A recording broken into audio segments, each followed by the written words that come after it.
Okay, so we got the canvas, got palette knife, got Liquitex surface prep.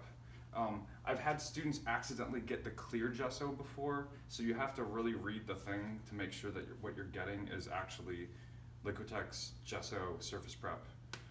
I have my Keystone light. It's one of my sponsors. We have the canvas, and so what I've done to this canvas is I drew an arrow and 3 little circles there. Now the reason for that is I want to remember the way I gessoed it the first time, and then I want to gesso it a different way the next time. So I've already taken out the brackets, I've put in these wedges, the canvas keys, and I've sanded it with 220 grit sandpaper.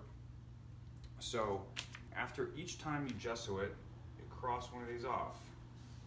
And that may seem stupid, but sometimes I stretch like 10 canvases in a day, and I forget, oh, did I put 2 coats on this one? Did I put 1 coat on this one?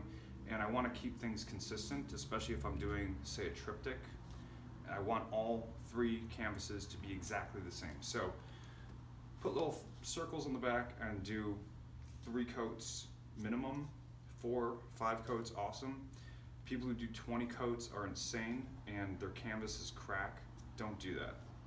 Okay, so I went this way last time. So now I'm gonna go this way with the gessoing. And so with gessoing, there's different types of palette knives. This is the one I use for my actual palette. This little guy, I bought it when I was 14, along with this one. This one I use for canvases. You want a blade that's about that long. And what you do, put out a little bit of gesso, spread it around.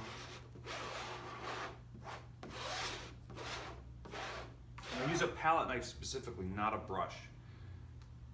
Brushes are stupid.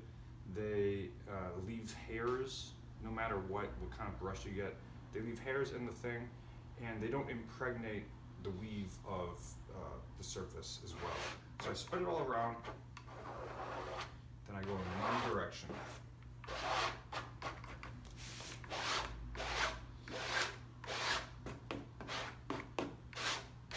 What about a squeegee? Squeegees work as well. But when you're using a palette knife like this, one of the important things is, honestly, it's the noise. You want to hear that. You don't want to hear, it's not like this, it's like a...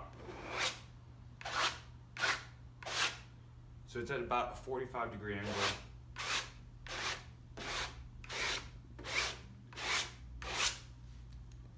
You roll the edges with your fingers, and you want to ensure that there's no weird ridges.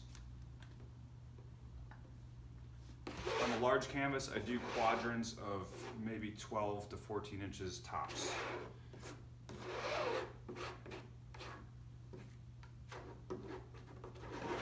And I do at minimum 3 coats on the front side, sanding in between and afterwards for all the coats, and 2 coats on the sides. If you don't coat the sides,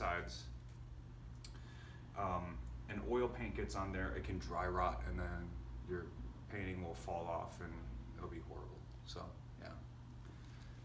Okay.